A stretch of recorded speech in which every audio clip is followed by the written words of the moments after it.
এই বাংলার মানুষের শেষ ভরসার জায়গা যেটা দেশের সর্বোচ্চ আদালত মহামান্য সুপ্রিম কোর্ট, সেখানেও কি ক্রমশ ধোঁয়াশা তৈরি হচ্ছে? আজকের পর এই প্রশ্নটা কিন্তু মারাত্মকভাবে উঠতে শুরু করে দিল, এবং তার সঙ্গে সোশ্যাল মিডিয়ায় যেটা তীব্র চর্চা চলছে যে সত্যিই যদি এরকম পরিস্থিতি হয় তাহলে বাংলার মানুষ যাবেটা কোথায়? কেননা এই রাজ্যে যখন মহামান্য কলকাতা হাইকোর্টের নির্দেশে জাতীয় মানবাধিকার কমিশনের টিম এসেছিল, তারা পুরো রাজ্যটাকে সরেজমিনে খতিয়ে দেখে একটা কথাই বলেছিল: এই রাজ্যে আইনের শাসন চলে না, শাসকের আইন চালাতে বাধ্য করা হয়। এই রাজ্যটা ক্রমশ জঙ্গল রাজ্যে পরিণত হয়ে যাচ্ছে।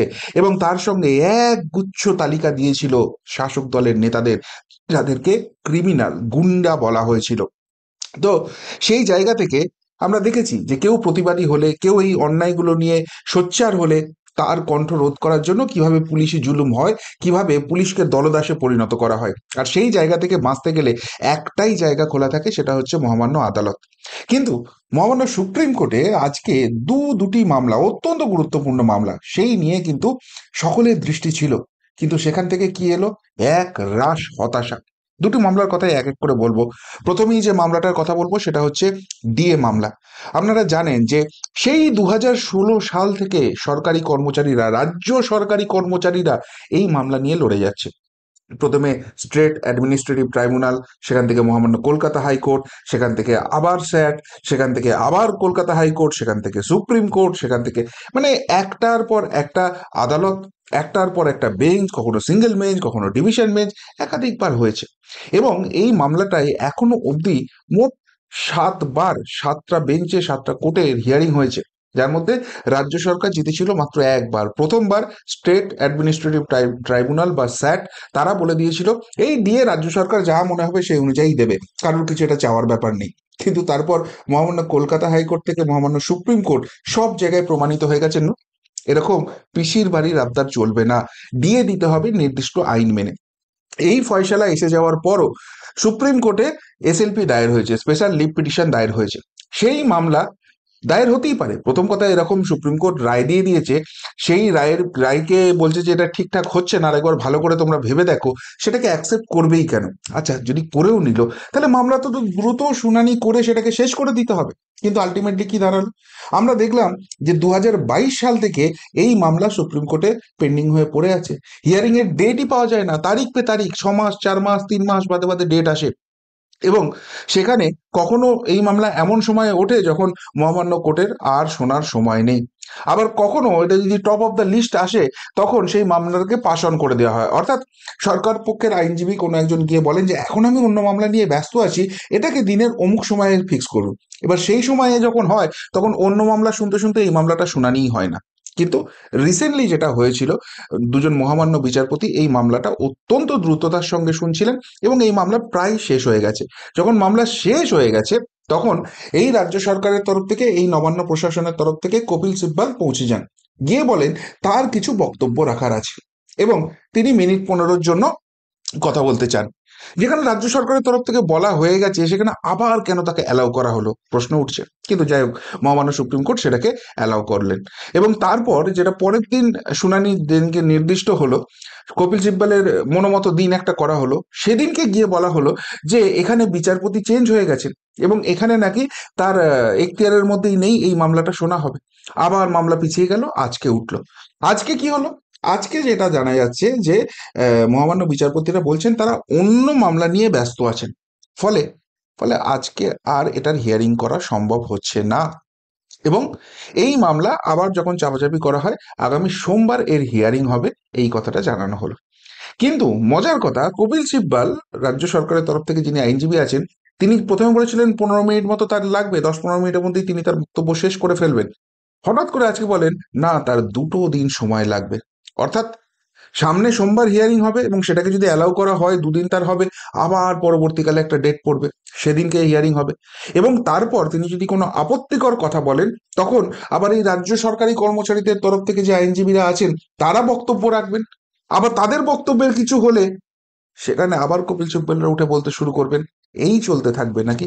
আমরা একটা কথা বারবার শুনি, জাস্টিস ডিলেড আর জাস্টিস ডিনাইড। একটা মামলা 2016 সাল থেকে চলছে, আজকে 2025 সাল, প্রায় 10 বছর হয়ে গেল।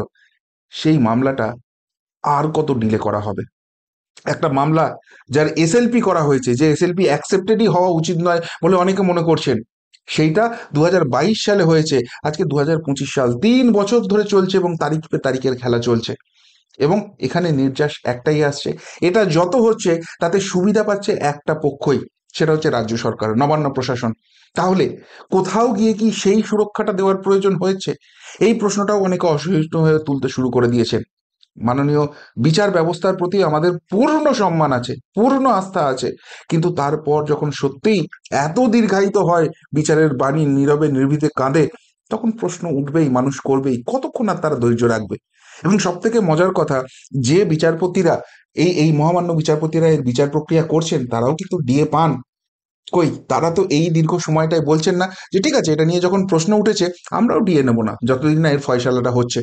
ফয়সালা হয়ে গেলে আমরা তখন ডিএ নেবো, আর যদি আমাদের মনে হয় ফয়সালাটা সরকারের এগেনস্টে যাওয়া উচিত নয়, তাহলে ডিএ নেবো না জীবনে। সেই কথা তো তারা বলছেন না। মাসের শেষে তারা যখন বেতন পাচ্ছেন, সেখানে ডিএ আসছে, আর সেই ডিএটা না এলে মাইনে থেকে অতগুলো টাকা চলে গেলে যে কি কষ্ট হয়, সেটা তারা অনুধাবন করতে পারছেন না। এই প্রশ্নটা উঠে যেতে শুরু করেছে। এর পাশাপাশি আরেকটা ব্যাপার নিয়েও আজকে কিন্তু রীতিমতো চর্চা শুরু হয়ে গেছে। কি ব্যাপার? সেটা হচ্ছে এসএসসি মামলা, 26,000 চাকরি যাওয়া মামলা। আপনারা জানেন যে সুপ্রিম কোর্টের কাছে থাপ্পড় খেতে হয়েছিল, এবং সেখানে সুপ্রিম কোর্ট রাজ্য সরকারের তরফ থেকে যিনি আইনজীবী ছিলেন, সেই কল্যাণ ব্যানার্জি, তৃণমূলের সাংসদ তথা আইনজীবী, তাকে পরিষ্কার ভাষায় ভর্ৎসনা করেছিলেন যে আপনি কি কথা বলছেন মশাই, একবার বলছেন হয়েছে, একবার বলছে হয়নি, আপনি কি বুঝতে পারছেন না কি বলা হচ্ছে? হ্যাঁ না করে গুলিয়ে দেওয়ার চেষ্টা করছেন। কল্যাণ ব্যানার্জিকে সেখানে আই এম সরি, আমি দুঃখিত বলতে হয়েছিল, এবং তারপরও ধাঁধানি খেয়েছিলেন যে দুঃখিত বললেই সব হয়ে গেল। তাহলে মহামান্য সুপ্রিম কোর্ট এই মামলাটায় রাজ্য সরকারের অবস্থানটা বুঝতে পারছেন, তারা কি ধরনের এখানে কাণ্ড কারখানা করছেন বুঝতে পারছেন। এমনকি সেই মামলা চলার সময় একটা সময় বলে দেওয়া হয়েছিল মহামান্য বিচারপতিদের তরফ থেকে যে রাজ্য সরকার যদি এই লিস্ট প্রকাশ না করে, তাহলে সিবিআই কে ডেকে আনতে হবে, তাদের কাছ থেকে লিস্ট নিয়ে এই টেন্টেড ক্যান্ডিডেট দাগি যারা রয়েছে তাদের নাম প্রকাশ করতে হবে। তখন রাজ্য সরকার বলে যে না না না, আমরা প্রকাশ করব। এখন যেটা দেখা যাচ্ছে, যে রাজ্য সরকার যে তালিকা প্রকাশ করেছেন, সেখানে এই মামলাটায় প্রথম যিনি বিচারপতি ছিলেন, কলকাতা হাইকোর্টের তৎকালীন বিচারপতি মহামান্য অভিজিৎ গাঙ্গুলি, তিনি বলেছিলেন বা তিনি বার করেছিলেন প্রায় 6,000 7,000 মতো রয়েছেন যারা দাগি, যারা এই ধরনের অন্যায় করেছেন। সেদিনকেই যদি রাজ্য সরকার মেনে নিত যে হ্যাঁ এরা সত্যি সত্যিই দাগি রয়েছে, তাহলে বাকি ওই 19,000-এর চাকরি বেঁচে যেত, তারা যে অযোগ্য নয় সেই জায়গাটা প্রমাণিত হয়ে যেত। সেইটা না করে আজকে তারা সুপ্রিম কোর্টে গেছে এবং 26,000-এরই চাকরি গেছে। কিন্তু এখন যে তালিকাটা বার করেছে, এই 1,810 জনের কাছাকাছি একটা তালিকা বোধহয় বার করেছে। তো সেখানে সেইটা নিয়ে একাধিক প্রশ্ন উঠে যাচ্ছে। কেউ বলছেন যে যারা যোগ্য তাদের জোর করে এই অযোগ্য তালিকায় ঢুকিয়ে দিয়েছে, কি কারণে তারা যোগ্য অযোগ্য সেই সেগ্রিগেশনই তারা করেনি। কেউ বলছেন যে এখানে পুরো তালিকা প্রকাশ করা হয়নি, ওই যে 6,000 7,000 জন আছে সেই তালিকা না করে কিছু তালিকা পাস বার করে দেওয়া হয়েছে, বাকিদের ব্যাকডোর দিয়ে সুযোগ করে দেওয়া হচ্ছে। এবং এইটা যদি হয়, তাহলে যে ভবিষ্যতের রিক্রুটমেন্ট প্রসেসটা হচ্ছে, সেখানে যদি এই যারা দাগি, যারা জোচ্চুরি করে চাকরি পেয়েছে, তাদেরকে যদি চাকরিতে বসার ব্যবস্থা করে দেওয়া হয়, সেটা নিয়ে আবারও মামলা হবে, আবারও সবারই রিক্রুটমেন্ট 20 বাও জলে চলে যাবে। সুতরাং মহামান্য সুপ্রিম কোর্ট দেখুক যে এইভাবে রাজ্য সরকার মহামান্য সুপ্রিম কোর্টের আদেশ অব্দি পালন করছে না, আজকে সেখানে দৃষ্টি আকর্ষণ করা হয়। কিন্তু মহামান্য সুপ্রিম কোর্টের বিচারপতিদের কি অবজারভেশন, এসএসসি নিয়ে আবার মামলা, তিতি বিরক্ত হয়ে এবার ফিরিয়ে দিল সুপ্রিম কোর্ট। মহামান্য সুপ্রিম কোর্ট শুধু জিজ্ঞেস করেছে যে তালিকা প্রকাশ হয়েছে অযোগ্যদের, বলছে হ্যাঁ হয়েছে, কিন্তু সেটা না, আর কিছু শুনবো না, বাস ছাড়ো, রোজ মামলা করার কি আছে। এখন মহামান্য আদালতের কাজ হচ্ছে বিচার করা, তারা বিচার করে রায় দিয়েছেন, সেই রায়টা যে প্রতিফলিত হচ্ছে, যার বিরুদ্ধে রায় গেছে তিনি সঠিক পথে সেটা করছেন নাকি সেখানেও অন্যায় করছেন, সেই বিচারটা তাহলে কোথায় পাবে মানুষ? বারবার হ্যাঁ এসএসসি নিয়ে মামলা করতে হচ্ছে, কেন করতে হচ্ছে, সেই জায়গাটা মহামান্য বিচারপতিরা একবার ভেবে দেখবেন না?